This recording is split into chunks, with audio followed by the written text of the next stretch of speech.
Welcome back to the Packy Run podcast. My name is AJ. I ordered Wendy's like 20 minutes ago before we started recording, so we're probably going to pause so I can wolf down a burger, La Gambina. You need a Wendy's trash can, that Roswell Kids song? I am a Wendy's trash can, Dan. Yes. I am Dan. You only keep New Year's resolutions for the first month of the year. Mayot. Wait, what? Because remember the State of the Pack Run where we were like, yep, guys, we're going to be good this year. We're going to every other week minimum. And then we were really good about it. And then nothing. Yeah, I mean, there's plenty of reasons, personal, personal life reasons for your boy and some professional.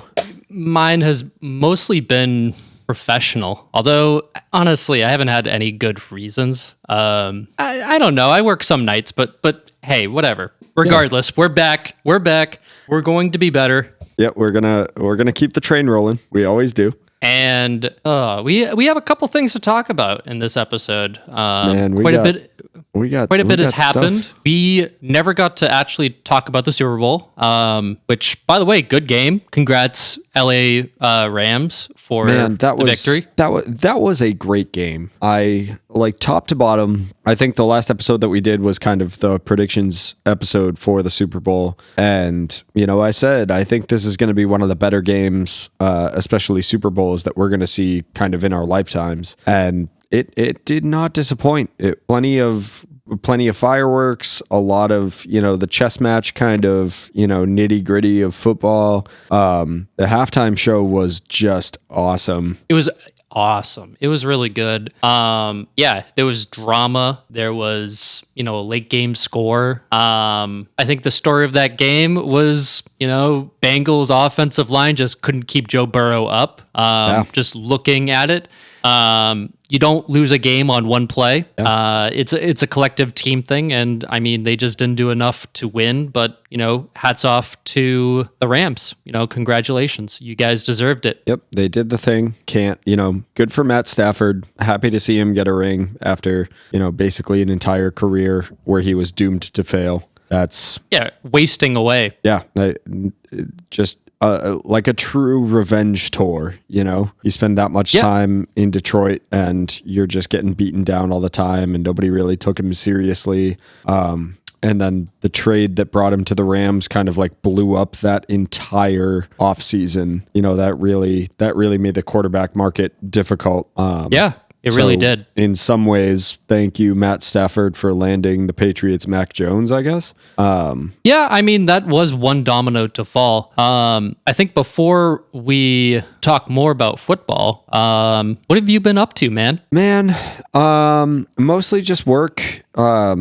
It's starting to pick up a little bit. We've had some developments that have really made the slow season kind of die away. And now it's just going to be a slow ramp up until around the fall, where I'll start seeing kind of the brunt of everything that my job has to offer. Sure. Yeah, personal life's been a little bit of a mess. It's been a back and forth, and relationships, or as it turns out, not relationships, are difficult and make you want to hide away and watch the same TV shows that you've been watching for 20 years on a loop.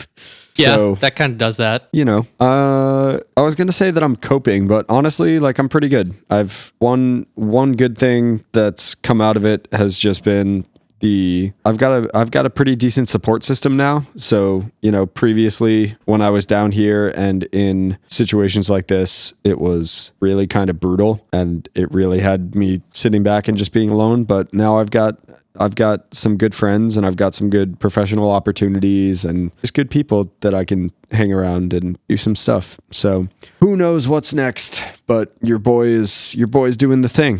Yeah, I mean, that's good. Yeah. And how about you, Mr. Mayot? Well, usually this time, like January, February, historically for me have been the slowest months of the year for me. And, for like a while, it was pretty slow. but I work with a music institution in Boston.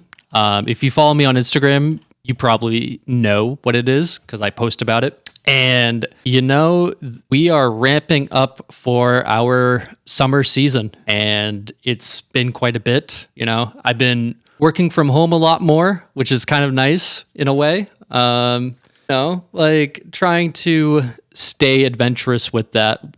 And I mean, I like my job. It's the hybrid model, and it keeps me busy. I'm always on my toes. Today we had our general on sale. And man, our queues are open because I work either in the box office itself or I work in a call center from home. And, some of our wait times for this week and for our general busy days for on sale concerts, it's like a 2-hour wait with like a phone. Yeah. Brutal to see that. It's like, holy crap. How are we going to get that down? Yeah, brutal to be on the receiving end of the phones. Like I worked phones for most of the big COVID shutdown, and man, I wasn't physically doing much. I was sitting at this desk and doing pretty much exactly what we're doing, but mentally it just takes a toll. And then, the flip side of that coin is for your customers, man. They sitting on hold and waiting so that you can talk to somebody about whatever the hell is going on. I mean, at least in my case, in your case, it's people having a struggle with their technology that they need you to fix. Yeah. My issue is people are excited to buy concert tickets. They really want to I don't deal with a lot of jerks, which is kind of nice. What I like about working in box office and I like working in music in general is when you're working at a venue, everyone wants to be there. Everyone paid money to be in that room and they want to be there. They're not the thing with when you're on the phone with Verizon for 3 hours and you're having a problem with your internet or something like that, you're frustrated and you want that just to be fixed. Yeah. In this case, it's just you want it to be fixed, but you're happy because you're frustrated because you want to enjoy the experience. Yeah, and that's one of those things. Kind of it kind of ties into what I was just talking about. It's really nice to be back in that headspace, especially when it comes to shows. It's so nice and just sounds kind of cliche and melodramatic, I guess, but it's so pure. Live music and the way that it makes people feel is so pure, and it's so fucking nice to be around that again. No, it's awesome. It's a really amazing feeling. The sense of community, everyone's there and is a fan of that band. Or in some cases they will become a fan of that band after seeing them. Well, yeah, and so a couple of weeks ago I got to see I didn't actually stick around long enough to actually see Brian Fallon from the Gaslight Anthem, but I saw the two opening bands, Warriors and Hurry, I think they were. Oh, two good bands. Yeah, and my friend Autumn is doing merch for Warriors on that tour, and it was just it was such a cool reminder to be back in that spot, going to the venue, getting to the gig, getting your tickets, or in this case, guest lists, because I'm special. But no, just that it was a weird little reminder of just oh yeah, 2 years of being outside of this and even a little bit longer being in Nashville and having to kind of break into a scene, right? Getting to the gig and being man, this is my friend who lives clear across the country who's doing merch, and I get to hang out with them, and the only reason we're friends is because of the music scene. That shit, it's so cool. And I've missed that a shit ton. I remember before COVID, best show I've ever been to, and hands down was the Jonas Brothers. I worked it at Barclays Arena, and it was honestly, that kind of energy was amazing. I've never been to a concert where the ground was literally shaking. Yeah. And I've been to some of the craziest hardcore and punk shows, but I've never felt that kind of energy before. It was fantastic. Yeah, and it's funny how quickly, like, being locked up in our homes and not being able to, like, do or see that kind of thing, it has been kind of funny to, like, re-enter that world and be like, it only took a year and a half, 2 years to forget what that feels like, and it's so much cooler now to be back into that. I think I mentioned it on the podcast that I went to go see Free Throw 2 months ago or something like that. They played at Exit Inn down here in Nashville, and like I hopped in the pit for a couple of songs, and just that, like, that feeling of community and everybody bouncing around and everything else, like, man, I had come that close to forgetting what that rush feels like, and that's the good shit right there. I mean, I think that's why so many people also love sports, because it's kind of an escape from, like, that reality of, like, you could be having the shittiest day, but going to, like, a Patriots game or going to a concert at night, it kind of just lifts you up and puts you in a better headspace and a better mood. I have had that conversation with so many people on both. Which is why I love both of them. I love both of them. Yeah, on both sides of that argument too. Like, I know a bunch of music people that are like, "Oh yeah, go sports," and they try to be all, like, detached and ironic and whatever about it. But, like, those are the same people that are going to shows, and I'm like, these are the same things. Like, that sense of community and just, like, everybody getting together to go watch the thing and be a part of the thing. That's those things are exactly the same. There's a reason why, especially when you grow up, like, people that grow up with music are attached to albums and songs and artists, like, on a really emotional level. And you and I, having the benefit of being raised in the Boston area, it's the exact same feeling that, like, it's in your blood. It's anybody from any town. I mean, like, being attached to, like, a song or an album, it's the same as being attached to a particular player or a particular team. Like, Troy Brown will always hold a special place in my heart because I loved watching him grow up.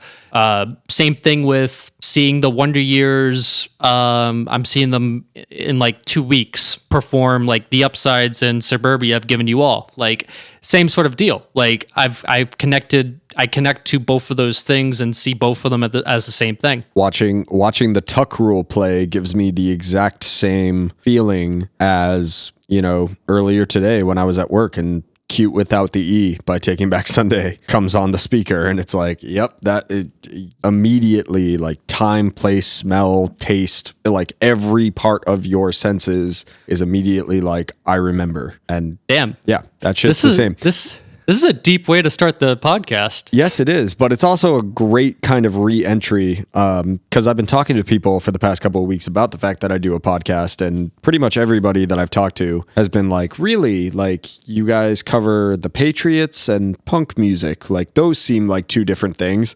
They're not. I mean, there's similarities.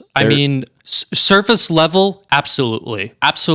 Like, there are definitive differences there, but I think by human nature, we all want to be part of a community. We all want to be a part of something, whether it's and you're part of a fan base in sports and also in music. I see it's the same thing. Humans need to connect to other humans. Yeah. And, it gives us stuff to bullshit about and record and put out for consumption. Yes. So that you guys can feel like part of the Packy Run community. What are we drinking tonight? Oh, what are we drinking tonight? There's a good one. I recorded my crack. You pre-record your crack? I pre-recorded my crack. Because you didn't want to wait for me. Yeah, it's been a day. Tomorrow is going to be another day, so I figured I'd get a head start. That's fair.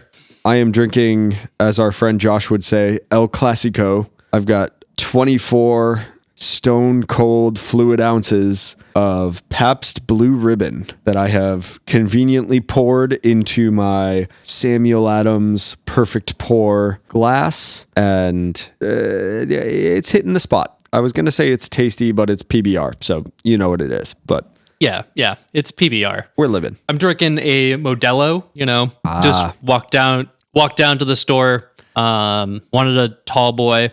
I don't know if I'm going to get into it tonight, but I also got a ginger ale and a shot of Jameson, A nip of Jameson. which, you gotta, apparently they're going to get rid of nips soon, allegedly. But, might not get into that tonight. We'll see. We'll see how it goes. We got good choices. Good choices all around. All right, let's get into some football news. We alluded to it a little bit earlier, but let's talk more about football because a lot of things have happened this week between Calvin Ridley getting suspended. Crazy. There have been Calvin Noy was released from the Patriots. Huge loss, but thank you for your service. For the second time. For the second time, there are reports that Amari Cooper is being released by the Cowboys and connected with the Patriots. And last but not least, we have Aaron Rodgers going back to Green Bay and Russell Wilson pending a trade to the Broncos. So let's go in order. Ridley.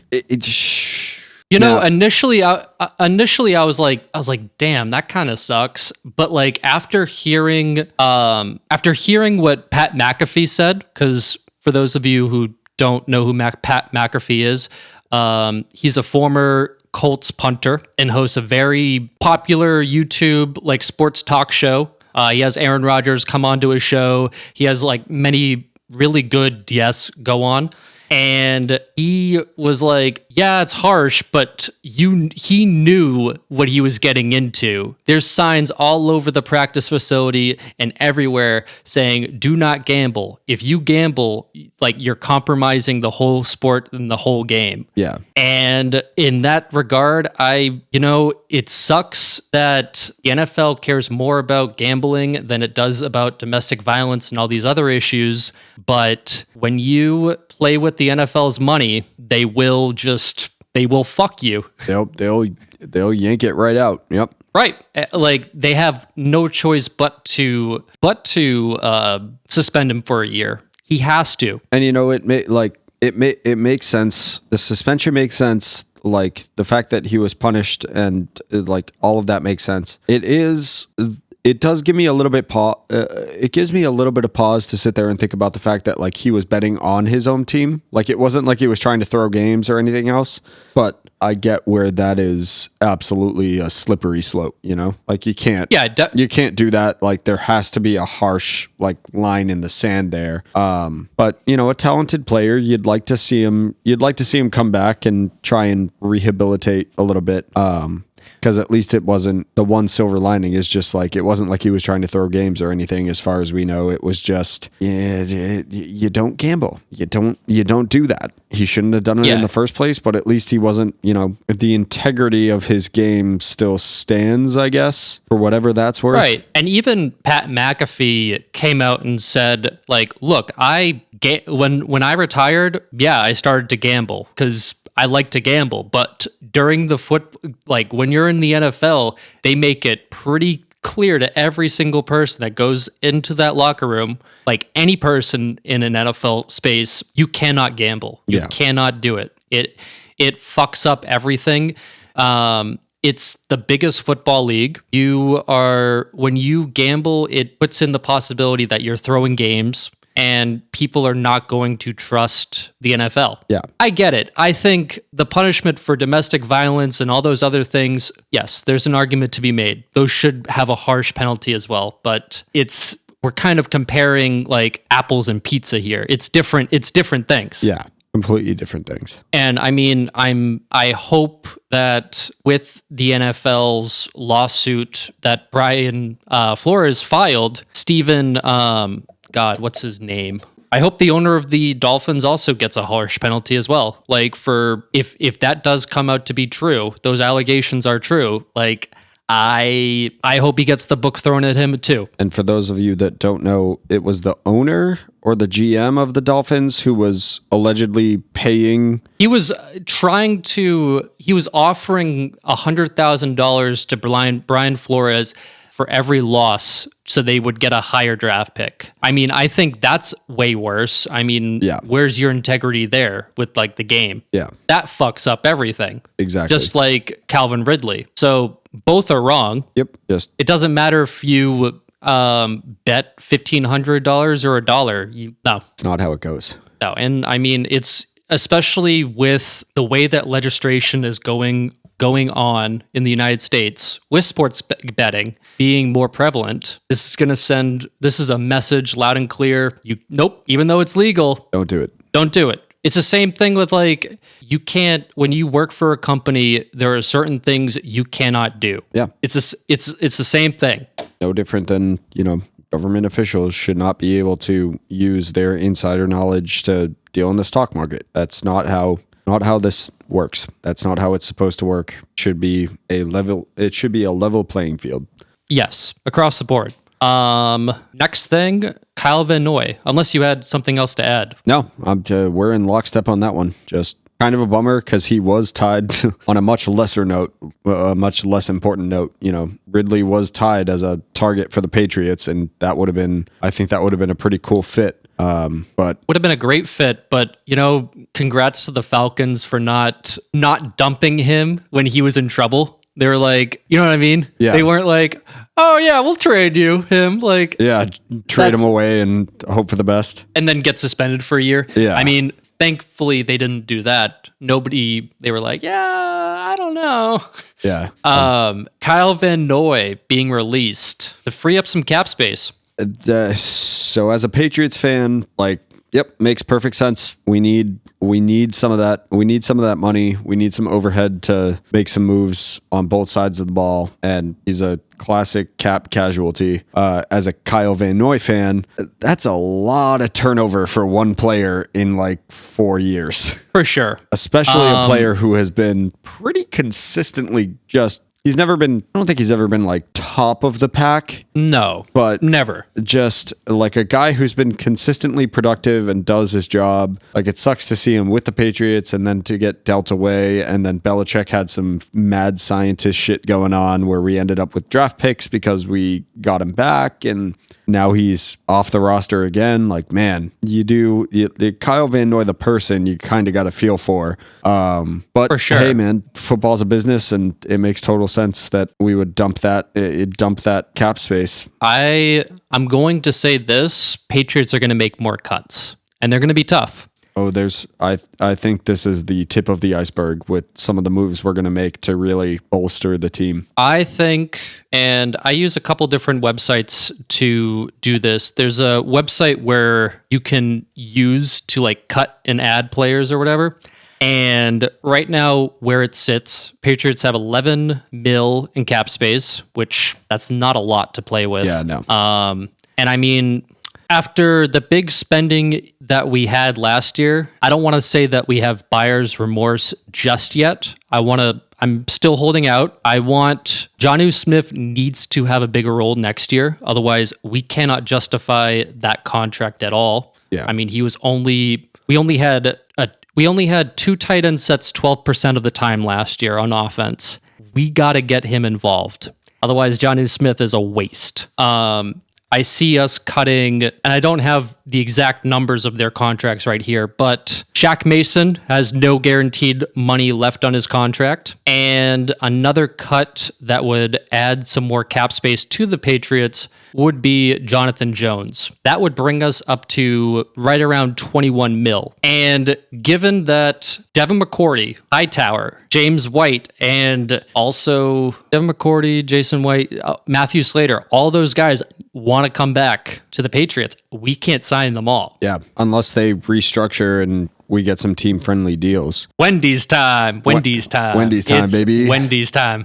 But there's no way the Patriots can re-sign all those guys back. I can see a world where Matthew Slater signs the minimum, maybe get back also, not only those guys are free agents, but Jacoby Myers is a free agent. We have Jawan Bentley, also a free agent. And this isn't even mentioning JC Jackson, who I think at this point is as good as gone. Yeah. If I had to be honest. Yeah. Which is a shame. I think it's sad. I think, you got to get them checks. So I'm not mad, but you would have liked to see him around because he's been so productive. But at some point, you got to sit back and, the money is the money and welcome to the NFL. And if he wants to get paid, historically, the Patriots are not the place to go and do that. No, they're not. I mean, it's tough, but Belichick has found his way. If there's any position Belichick has been really good at evaluating, it's been defensive backs. I mean, he has gotten a lot of those undrafted gems like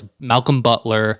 I think JC Jackson was also like undrafted as well. I believe so. Stephon Gilmore was undervalued when we first signed him. Severely. And look how he turned out. I mean, Devin McCourty, fantastic. One of the best Patriots players in the past decade. Level of consistency. Like, I'm not so concerned about that. Yeah, for all the money troubles, I'm not really concerned about the defensive side of the ball. I only want a linebacker. And I want that defensive line needs to get bolstered up.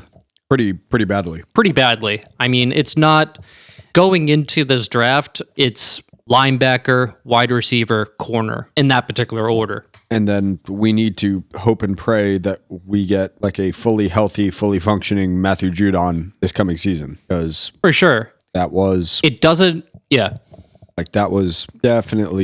definitely lacking the back half of last season. For sure he was. And right now, I know it's going to sound crazy. Right now, it doesn't make sense to cut N'Keal Harry because his cap hit doesn't really help the Patriots in any sort of way. If you're going to cut somebody from that draft, cut Jawan Williams. For the love of God, he hasn't done anything. When was the last time you heard Jawan Williams' name said in a game? Cut him. He also isn't owed any more guaranteed money. Yeah, N'Keal's kind of an interesting facet of all of this because, I think pretty much all of Patriots Nation agrees, the guy's got to go. But you can't cut him because you're just going to end up with dead money. But who's going to trade for him, though? What team would want him based on his film? And, what would we get in return? We would get a 6th or 7th round pick, which, I mean, better than nothing, I guess. But... Well, and historically, our late round picks have been pretty okay, but is anybody even really willing to give up draft capital for N'Keal Harry? I mean, if I was a coach let's say Kyle Shanahan, I would take a flyer on him. A creative offensive coach like Kyle Shanahan, yeah, sure. But Kyle Shanahan probably has some bigger problems to deal with, though. No, he does. He doesn't need they just can't stay healthy, but that's besides the point. I'm a little worried of what the Patriots are going to do with the lack of cap space going into this season. Now, I am also a little bit worried, but I think the flip side of that coin is the fact that we had a very new team this past season. Even a lot of our quote unquote veteran players were not veterans of the Patriots. So offensively, players like Hunter Henry or Nelson Aguilar, we might see them really take a step up. And if they take a step up, that solves not all of our problems, not even most of our problems, but a decent amount of our problems. So if we don't make massive splashes this offseason with a bunch of moves and acquisitions and things like that, there's reason for hope. There's positivity to be found there. That's for sure. I mean, sometimes the best move is no move at all. Take this season with the 49ers, for example. They took a big step up, mostly because they were healthy, and also Deebo Samuel was a beast. Really came into his own. I think we can talk more about this and potential free agent moves. Actually, free agency is next week. Oh, how the time flies. Oh, yes. But we'll see. We'll see what ends up happening. Keep you apprised with our hot takes. Oh, boy. What was the next thing that I said at the top? I think the next one up was Mr. Aaron Rodgers. Do the eye roll from everybody in the audience. Oh, boy. Well, Aaron Rodgers going back to the Packers, which that's interesting. I think it's a little bit of a bitch move, if we're being honest. I mean, I think it's interesting how Aaron Rodgers was like the first domino to fall. And then immediately, like an hour later, we get the news that Russell Wilson is going to the Broncos. Yeah. So Because the Broncos were in the talks to try to get Aaron Rodgers for like a little bit. And I think they were just like, yep, fuck it. We'll just pull the trigger on this one. Let's go all in with that one. yeah, so I'd be interested to find out, were the Broncos sitting and waiting on Rodgers and they just couldn't make the deal happen? Like, Apparently, according to reports, they weren't waiting for Aaron Rodgers, but like, come on, let's be honest. I think they were. yeah, and I can't blame them. Take Tom Brady. 3 or 4 years at the end of his Patriots career, there was all of this talk and all this speculation about the Bill Belichick Tom Brady divorce, right? And there was no confirmation, there was no anything. If you watched any of the press conferences, like neither Brady nor Belichick was talking about any kind of trade, moving on, unhappiness, really anything like that. And then you get Aaron Rodgers, and it feels like it's been 10 years of Aaron Rodgers being fed up with Green Bay. There's been a couple of times where he's taken swipes at, coaches, the team, staff, all of that. Well, I think Aaron Rodgers was fine up until they drafted Jordan Love. Yeah, I've heard that. As soon as they drafted Jordan Love, everything went sour. And I mean, similar to Brady and Jimmy Garoppolo. Are you going to choose me or are you going to choose him? And I want him out. So there was fake reports that Aaron Rodgers was taking a 4-year, $200 million contract, which that was like reported by Adam Scheffler or like Ann Rappaport or like another pretty Reliable name. big name, reliable like NFL name. And then Aaron Rodgers and Pat McAfee show were like, that's false. That was never, that's wrong. Yeah. Like he is, I think it's an interesting thing. It's pushing a narrative that Aaron Rodgers only cares about money. And I think that's wrong. I think Aaron Rodgers does care about winning, and he just wants to be wanted. Yeah. I think that's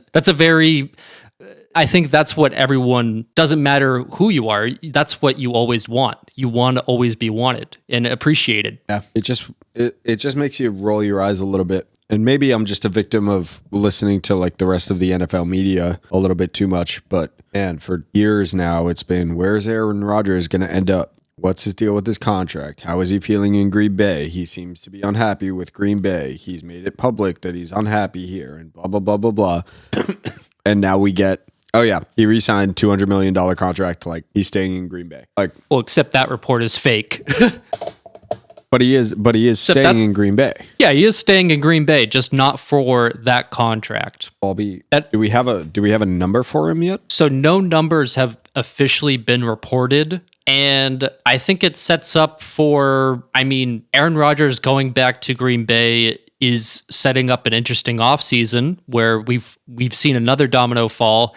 And I think one of the other dominoes that's going to fall is Jordan Love. Will he be traded? This quarterback draft is not good. And, Jordan Love hasn't looked good in his appearances, but I bet a team will spend a second round pick on him. They'll trade a second round pick for Jordan Love just to see like, okay, well, if he's not our guy, he's not our guy, but second round pick is not that substantial.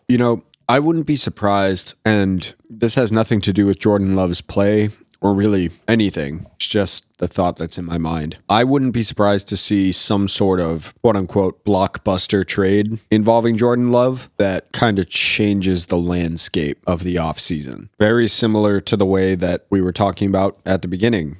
Matt Stafford, he was with the Lions. He clearly had a decent amount of talent with the Lions, but there wasn't a lot of game film that really had you sitting back and being like, Matt Stafford, right? Especially, he had plenty of film though. Jordan Love has only had. He had a lot of film, but still, like being with the Lions and having that kind of cross to bear, right? When Matt Stafford got traded to the Rams last offseason for the absolute insane deal that was, that kind of changed the landscape of that offseason. And I wouldn't be surprised if somehow Jordan Love is involved with whatever the equivalent of that is this year. Like something weird, something crazy, some sort of transaction that kind of defines this offseason the way that Matt Stafford's trade defined last offseason. I mean, we've already seen it. Well, yeah, which we've already seen it. Let's think dive in because anarchy, chaos. Name a word. What the hell, Denver? Well,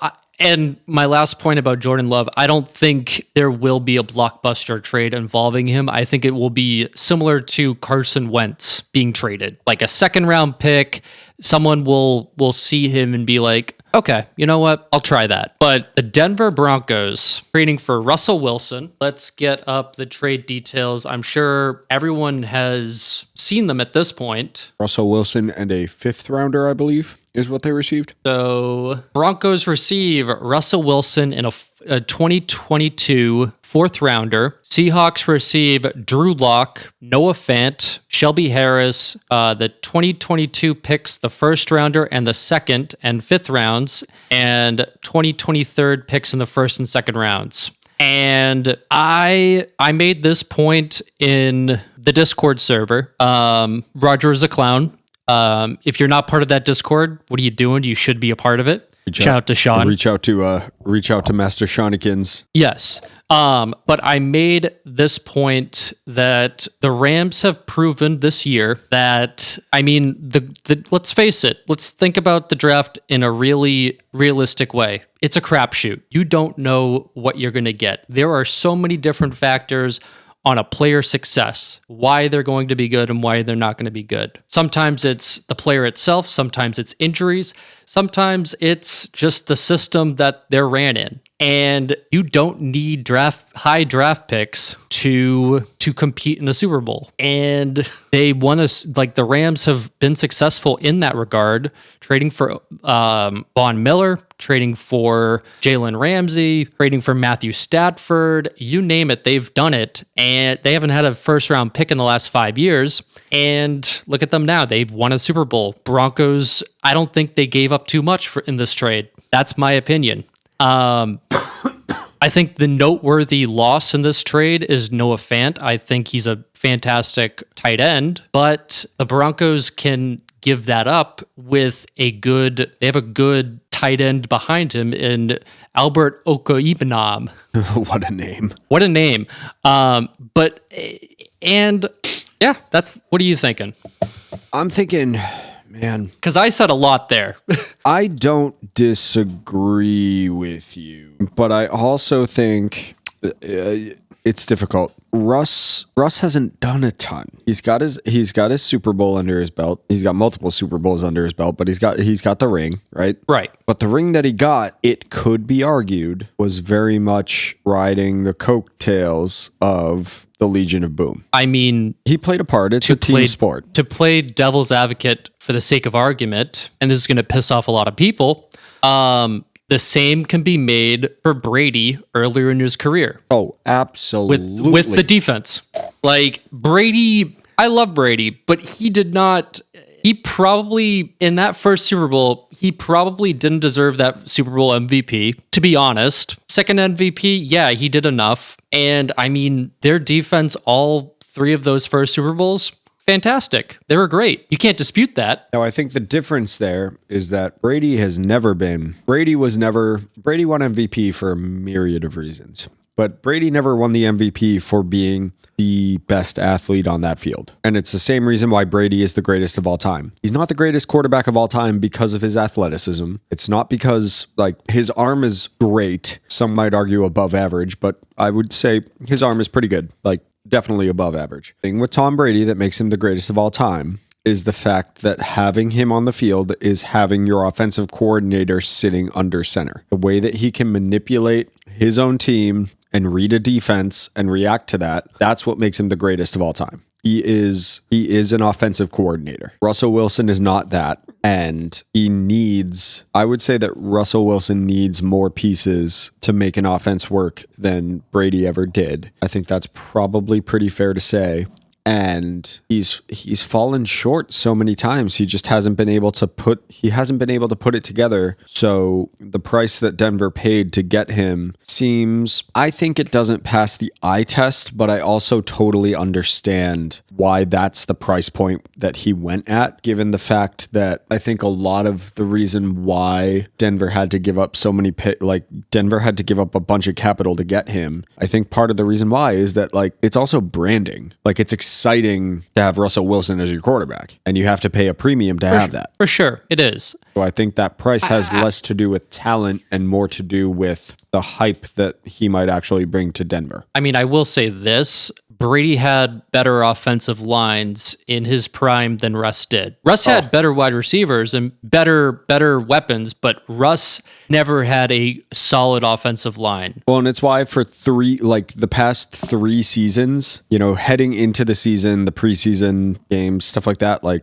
the national media was all, the Seahawks, Super Bowl contender. Every time, Seahawks are looking great, Super Bowl contender, they're going to be great. Let Russ cook, they're going to do the thing. And then it turns out, actually, their offensive line is Swiss cheese and Russ can only do so much. So, I mean, I think Russell Wilson is one of the more disrespected players in the NFL. And I don't think a lot of people really appreciate his greatness and how good he has been for the past couple years, even behind a terrible offensive line. Well, and I think that's a good point. I mean, credit where credit is due. I think it's one of the things, I think just in terms of sheer games, Patrick Mahomes has probably had more success in his young career, but I mean, that's undeniable. But we don't get Patrick Mahomes, drafted and taken seriously as a starter. Like, I don't think Patrick Mahomes really gets the start that he got if it weren't for the fact that Russell Wilson really laid the groundwork for, a true mobile quarterback like that.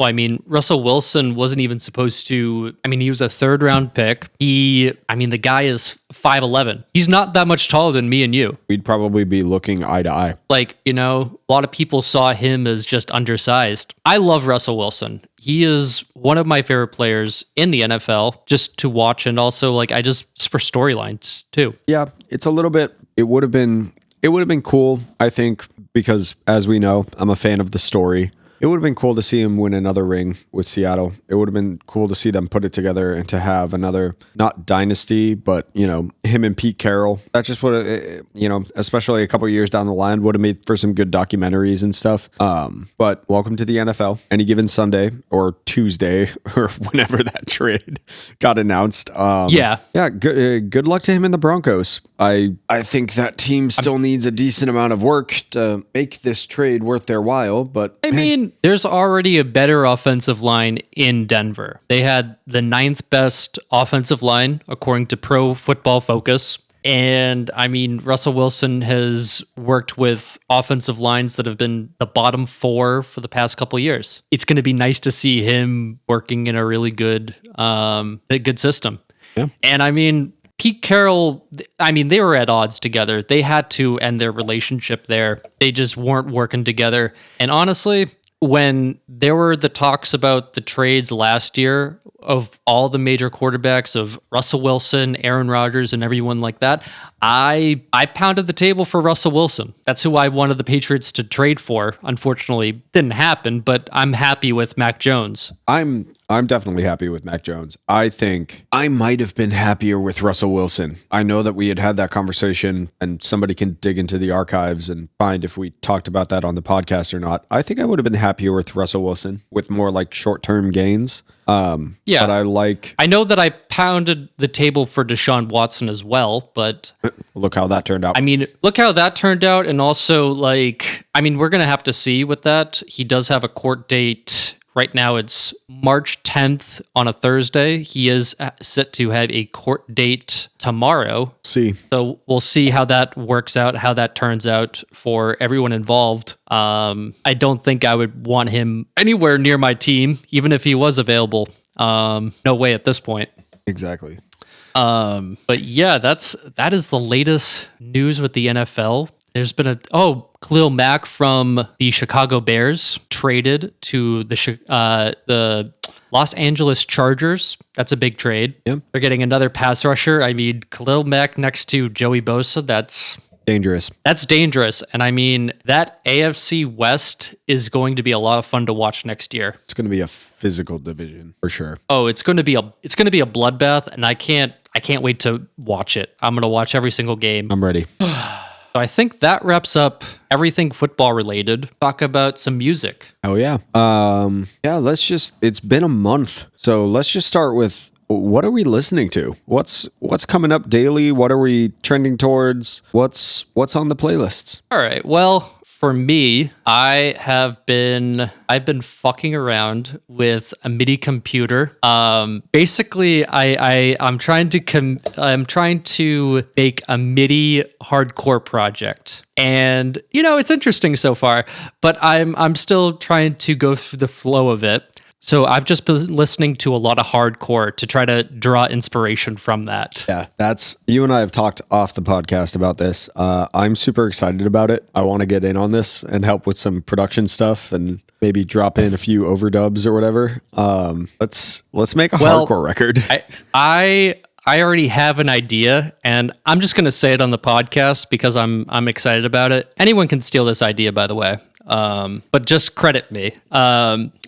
What I want to do is, to the buildup of to a breakdown, I want it to be, I want it to go silent, and then it goes, I will, it's like the Dennis from It's Always Sunny. He's like, I will unleash 1,000 from a kraken, and then it just goes into this, brutal beat down breakdown. So this is definitely going to be a joke hardcore record. It probably will be. Stars fell on style. I will unleash 1,000 krakens from a kraken. I love it. It has to have the little china that the ding. I love it. I love every part of it. I still have to figure out how to properly do a good breakdown with a MIDI. We'll see. We'll see how that works. Yeah, with the MIDI setup. But it's a lot of. If you haven't listened to this band, they were one of the big hardcore bands when I. It sucks when you first get into hardcore and then they immediately break up. That's such a fucking shame. But I've been listening to a lot of Hammer Bros. Their first album, The Vitality, is so fucking good. They're the opening riff to Legion is one of the sickest. I don't know. That's one of the best songs. One of the best hardcore songs ever written, in my opinion, and you should definitely check that band out. Been trying to just draw from different hardcore bands that I grew up listening to, so that's one of them. The past month, I've also fallen pretty hard into the hardcore kind of realm of music. Drug Church has a new album that comes out tomorrow, I believe. So listening through their discography, Drug Church, for those who don't know, they share a vocalist with Self Defense Family, which is definitely more experimental kind of punk. They're not hardcore, but they're hardcore kind of adjacent, 90s. Holy trend! Self Defense Family. That's so fucking funny. That should be the cold open. Now that I have the audio, Dan, perfect. Self Defense Family has a song called Holy Trend that is just the most ridiculous, barking vocal with a weird droney kind of instrumental. And the guys at Run for Cover poked a little fun at it on Tuesdays with Tay, which I've rewatched all of Tuesdays with Tay, a YouTube series that Run for Cover Records used to put out every Tuesday with their shipping manager, Tay. Oh man. Yeah, that's I've watched so much Tuesdays with Tay. I forgot about it and I love it so much. So listening to a lot of Drug Church, basically anything that Pat Kinlan has worked on. He's got a bunch of podcasts, some of which are available, some of which he deleted.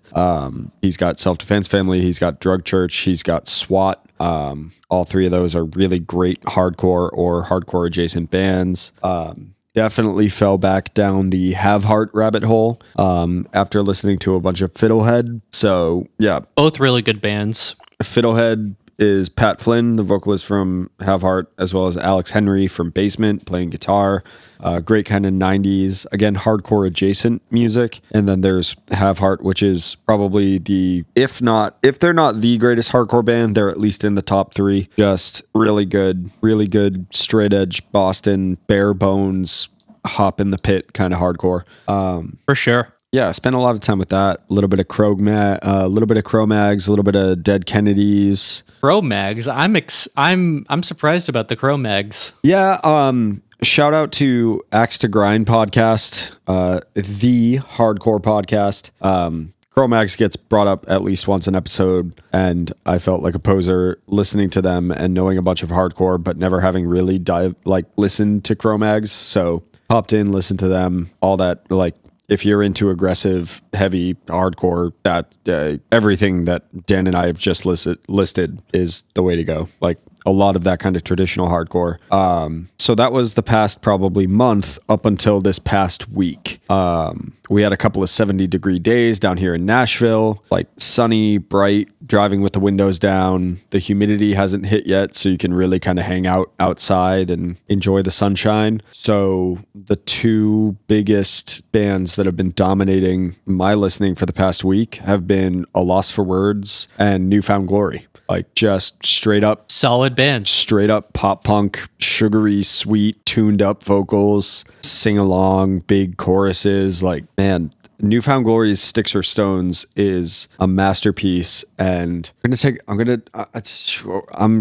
going into the hot take chamber for this one. Okay. I think New Found Glory's album Sticks and Stones might be better than Dookie by Green Day. Ooh, that's a hot take. You know, when I originally texted you to record this week, I was like, let's come up with music hot takes. But I think we might have to save that for a different episode, because I can't think of any music hot takes that I have, at least at this moment. Yeah. I think a major music hot take that I have is, and I think this isn't just music related, this is just life in general. There's no such thing as guilty pleasures. You should just like what you like without trying to have other people influence it and make you feel bad for liking shit that you like. Yeah, that's one of the big things that you and I have connected on for, and basically our entire friendship. Like, the idea of guilty pleasures. I don't think that's much of a hot take, though. I don't think that's a super hot take, but it's still like, even peers that you and I have, like people that we are close friends with, we still know a bunch of people that will be like, oh yeah, this is my guilty pleasure. Man, no. Like, if you like something, you like it, and man, fuck what anybody else thinks. Like, I love Dua Lipa, and I love listening to...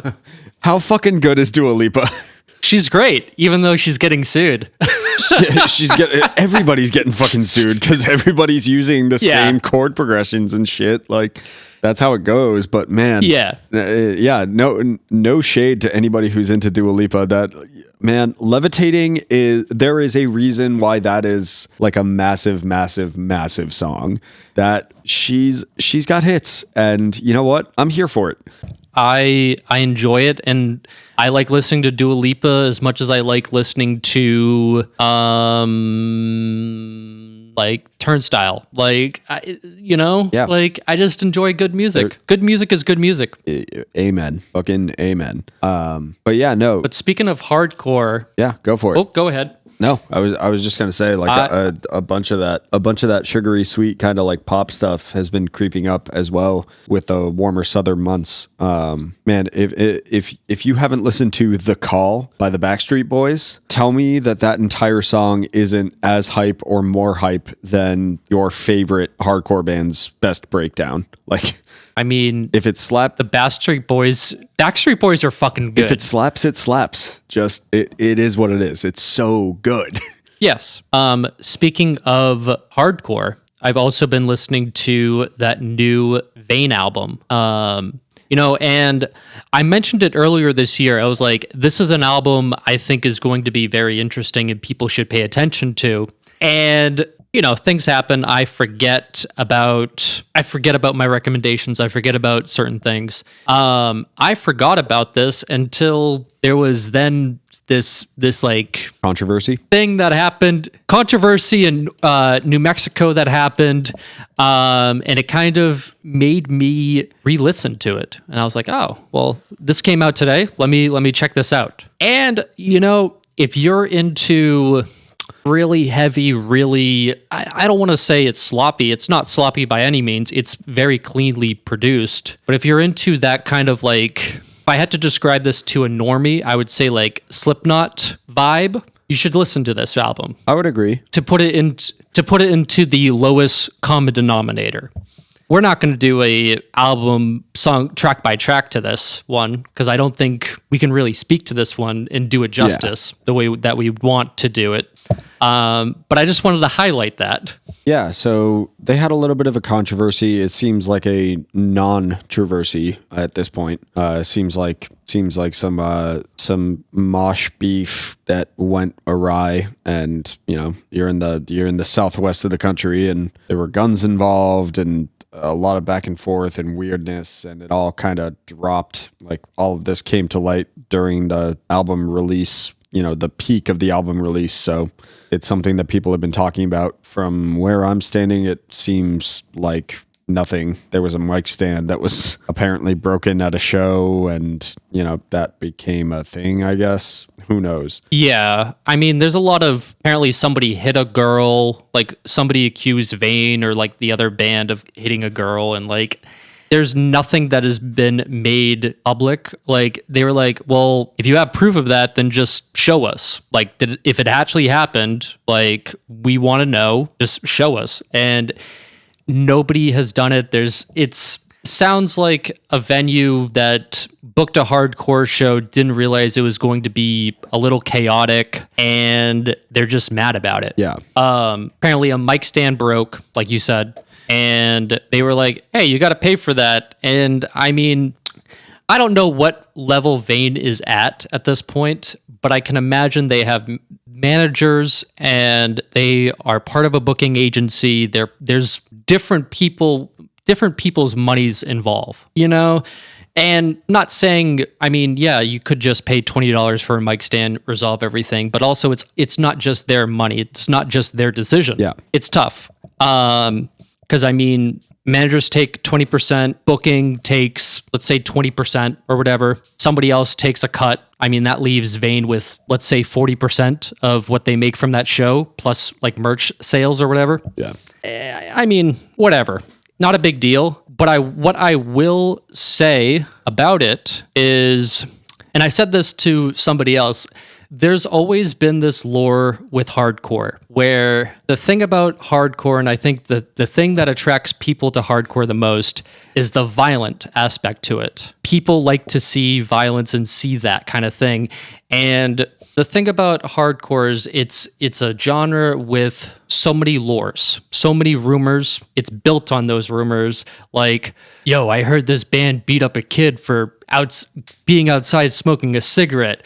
I heard this people like did this, and like there's so many of those inside stories of like you don't know what is real or what's not real. Yeah. And it builds up a legend of this band. And I think it's just a continuation of that. And I think it's conveniently it happened the day of their album release. Yeah, and I think that's part of I think that's kind of where I land on this whole thing. Is like that is the detrimental aspect of the internet and the ease with which people can talk about these kind of things. Like the positive side of that, like ease of access, right, is access to the bands, access to the knowledge, knowing that the record's coming out or that the band's playing a secret show or whatever. You have access to those things. The downside is that when things like this happen, everybody treats it like they're a CNN anchor, and it's all over Twitter, and it's all like everything gets, one, blown out of proportion as soon as it happens, and two, like nobody knows what the actual facts are.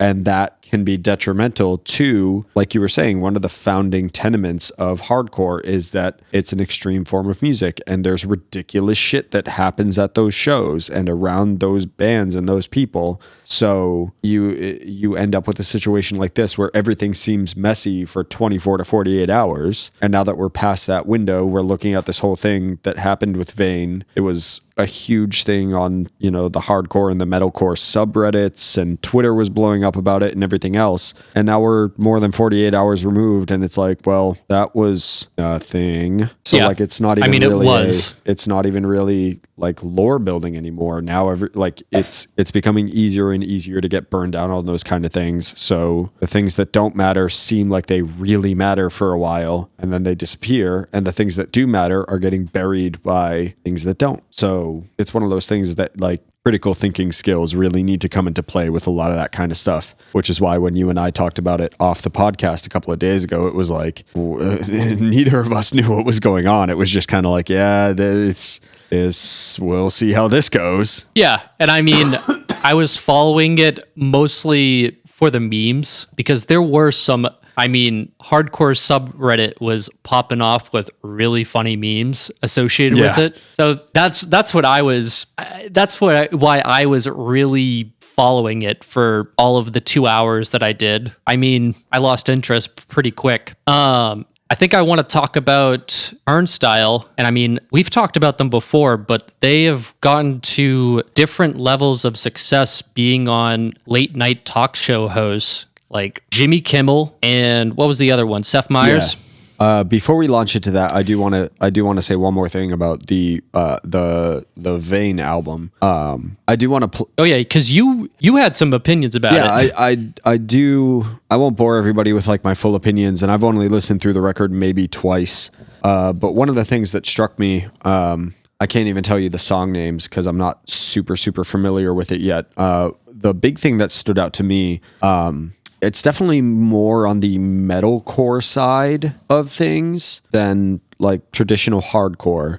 There's definitely those industrial elements, which is why, it makes perfect sense that you would say Slipknot, Dan, like as an analog. Yeah. The thing that stood out to me when I was listening through the record again today, this is the band that Of Mice and Men thought they were. Ooh. Like there's definitely some parts that I heard where I was like, okay, there's that more technical, that metal side of things, that like little bit of a new metal tinge to things that's still very, very rooted and based in hardcore. But like Of Mice and Men had those first two albums that were very like Warped Tour scene metalcore kind of things, but you could tell that they were pushing to do something a little bit outside of, just another Warped Tour metalcore band, right? Right.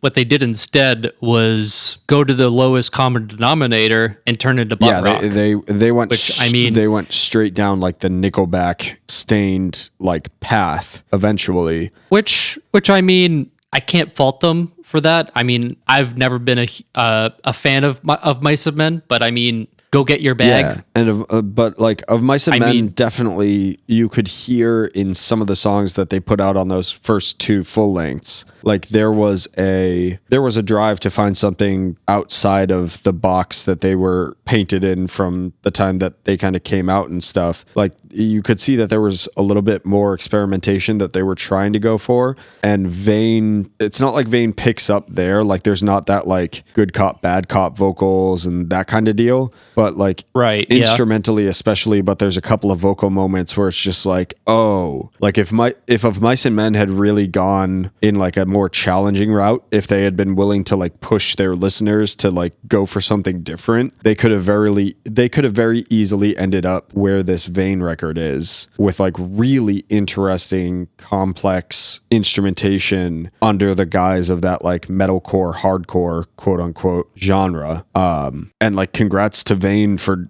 doing that. Like that's what I was always, when I was paying attention to Of Mice and Men, especially during, again, those first two full lengths, it was like, there's something here that I'm attracted to and I like where this could head. And then by the time album 3 came around, it was just like, yeah, you guys are simultaneously retreading old ground while also moving your sound in a direction that my ears are not tuned to. And sure. Vane is definitely doing the opposite, where it's just like I can see where this could have very easily become Of Mice and Men 2.0 or like Rise Core, Warped Tour, Metalcore kind of thing. And instead they got weird with it and took Of Mice and Men also did a little bit of a Slipknot kind of deal, but they took the like commercial, trying to write the big chorus, populist sides of Slipknot, whereas Vane is taking the weirdo song structure kind of parts of Slipknot and that industrial side and doing something cool with it. So yeah, the new Vane record is fucking awesome, and if you're into heavy music, you should listen to that For sure. anyway. Turnstile. What I alluded to earlier, Turnstile has we've talked about them before. You've seen they've gotten some crazy press recently. Really good press. Seeing them on Seth Meyers, Jimmy Kimmel, those are two huge, late night shows. And as a fan of Turnstile and also a fan of hardcore music, I'm happy about that. I think that's a fantastic thing, and it's just giving more exposure to that band as well as bands. It's only going to make everyone better. Like what I said about Machine Gun Kelly, hey, he may not be the example of pop punk, but it rises everyone else up. And I have seen some pushback from hardcore fans who would prefer to gatekeep Turnstile and not want them to be on a bigger audience / more people exposed to that kind of music. And I just want to say that's bullshit. Yeah. If you talked to me 10 years ago, I'd probably be in the camp of, yeah, we need to gatekeep these bands. We can't let other people know, but you can't, if you care about music and you care about a genre, you gotta let other people in to a scene. And the thing that's occurred to me when it comes to those kind of conversations, I agree. Like the gatekeeping and the, name 3 songs, or like you're a poser if you don't know this band and you're showing up, or like you're just now getting into Turnstile or whatever. I don't agree with or identify with those kind of sentiments really anymore. I think starting college, we both had those similar opinions. Absolutely. I was violently against people, trying to claim whatever, like X band was their favorite band when I knew more about them, and I had all the demos and the bootlegs and the everything else, and that's teenage bullshit. But I think there's also there's a tactful way to indulge that tribalism, right? So the same way when people talk about politics, it's you have to vote with your dollar, right? You have to put your money where your mouth is. You have to use your vote. You have to, you have to use the voice that you're given. If you feel that gatekeeping tendency, that's totally understandable with a band like Turnstile, because they come from the hardcore realm and there's a community and there's a space that feels like our space. And for Turnstile to blow up the way that they have, yeah, you don't want, if you're earlier in your college career or you're in high school and you're a hardcore kid and you're like, well, I don't want the jocks on the football team to be listening to my music because it's mine and it's my special thing. Cool. I get that. Buy tickets, buy merch, go to a show, support the band financially. And the big part of that is go to the show, hop in the pit. Because Turnstile is getting to this point where there's going to be, I think they're at a point where there's going to be this crossover appeal, and they're going to start playing bigger and bigger festivals like higher up on the list, or they're going to have. We're already seeing it. Or they're going. They're playing Coachella, and they're also opening for My Chemical Romance. I was just going to say they're going to open for My Chemical Romance on a literal stadium tour. That's huge. Find a way to get to the gig, and when you get to the gig, if you're lucky enough to be in like a GA section, open up a pit, get involved. If you're so worried about the normies, right? The normies aren't going to hop in the pit with you like that. No, they're not. Go and show that you're interested and buy the merch, buy the records, buy tickets, go to a show, and like mark your territory that way. Because not only does that influence the band, but there's also going to be a bunch of those people that show up to that show that are not expecting that kind of thing. And you can kind of introduce them to, hey, this is what this lifestyle looks like. And that's, people are still going to show up. Turnstile is still going to be a big thing. They're still going to have that crossover appeal, but you're going to get to that point where it's like you in a, as long as you're not like crowd killing and shit, right? You're marking your territory. Right. And you're stating physically and in some ways financially, like, this is mine. These are my people. This is my scene. This is my everything. Like, there's a way to deal with those feelings, and getting on Twitter and complaining about Turnstile playing bigger shows or avoiding their bigger shows because they're so big, you're not doing anybody any favors. You're just being a child. So yeah, I remember, I'll remember case in point. I remember when the Wonder Years, they were my favorite band throughout high school. I remember when I didn't end up going to this show, but they opened for the Day to Remember All Time Low show, like that tour that went through, like to massive stadiums. I remember being so stoked for that. I was like, hell yeah, that's really cool. I don't know if I'm going to pay that much to go see them, to play 3 songs. I remember seeing Basement play, opening up for Weezer. That's another one of those examples. Like, Basement are one of my favorite bands. I wanted to see them. And sure, Basement is on a smaller scale than Turnstile right now, but it's like that same kind of thing. I saw Basement play at MSG. That was one of the sickest things I've ever seen. Yeah, it's massive. Another point is you can't gatekeep something that wasn't yours to begin with. Well, and that's just a thing that I think comes with age for a lot of people, is especially when you're younger and you find your thing. Like for me, for a long time, it was Brand New, Vanna to a certain extent, like Balance and Composure. Like there were a lot of my favorite bands where when I was younger, it was like, this is my thing. And I get it because it feels so hyper personal when something hits you the right way that it makes you feel like it's just you and that artist. Again, community. That's been like the overarching theme of this episode. Yeah.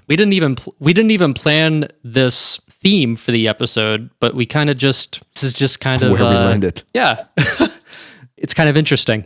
But yeah, you just want to be part of that community, and I get it, but like the people who are going to stay, they're going to stay. And the people who, they just like a couple songs here and there, they're going to like a couple songs here and there. Like, I like a few songs from Dua Lipa. I wouldn't consider myself going to a show, but I don't think anyone's going to gatekeep Dua Lipa from me. Exactly. And that's the thing. I think that's the thing for like a lot of the kids that are, especially those that are into the alternative scenes, because they get so worked up about those kind of things. Like the way that you feel about your favorite band, right? If there's some 13 to 16-year-old kid that is like obsessed with Turnstile, and Turnstile is their thing, right? The way that they feel about Turnstile, somebody feels that way about Dua Lipa or Billie Eilish or hell, dude, Miley Cyrus, name a big ass celebrity.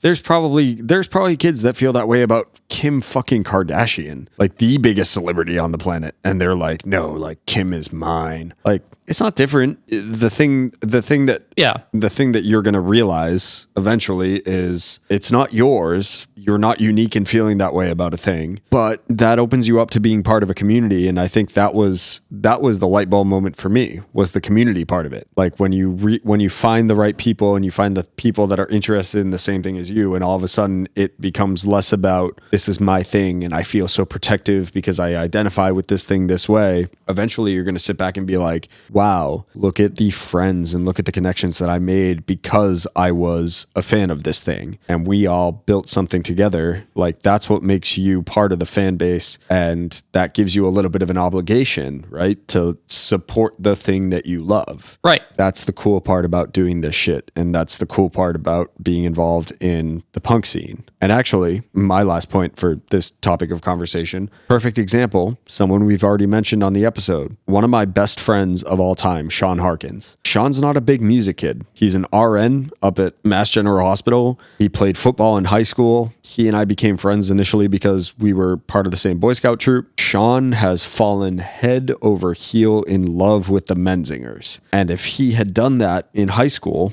if I had been a huge fan of the Menzingers for years and years, and then in high school, Sean was like, wow, I really kind of like this. In high school, I probably would have had that feeling of like, well, the Menzingers are mine. Like, that's my thing. Right. And it becomes a competition even amongst the fans of that particular band or artist, and nobody really wins. Everyone fucking loses. And then you get to the point where you realize that it's part of being a community and like welcoming people in and making sure that more people hear about the thing that you love so that those guys can continue making music that you love and stuff. So when Sean, through one means or another, I think I introduced him to the Menzingers. Maybe he just got it through osmosis. I don't know. But Sean came to me and was like, man, after the party, just front to back, fucking incredible album. It was like, fuck yeah, dude. Like, let's go to a show. When are they playing? He texts me all the time when he's listening to them. He's gone to a couple of their shows in Boston and he loves them. Like, that's the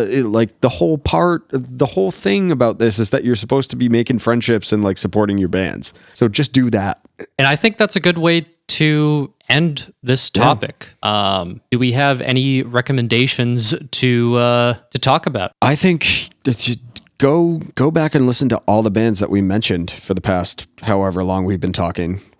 There's plenty of recommendations to be found right here. You know what? I think you're right. And this is a good time as any to leave it off. Hell yeah. This has been a hefty episode and a good way to get back into the swing of things, and promise we won't take this long of absence again. We got a couple of ideas for some future episodes, so we'll keep you guys apprised. Make sure that you follow us and interact with us on our social media. We're at Packy Run Pod on Instagram and Twitter. Anchor.fm/Packy Run is the link if you want to send us to one of your friends, but we're also available pretty much anywhere podcasts are consumed. So subscribe, and you have any ideas, also hit us up. We're also open to that too. We'll be reaching out to you guys about some more fan interactive kind of deals, so keep your eyes peeled for that, and we'll talk to you next time. See you later. Peace.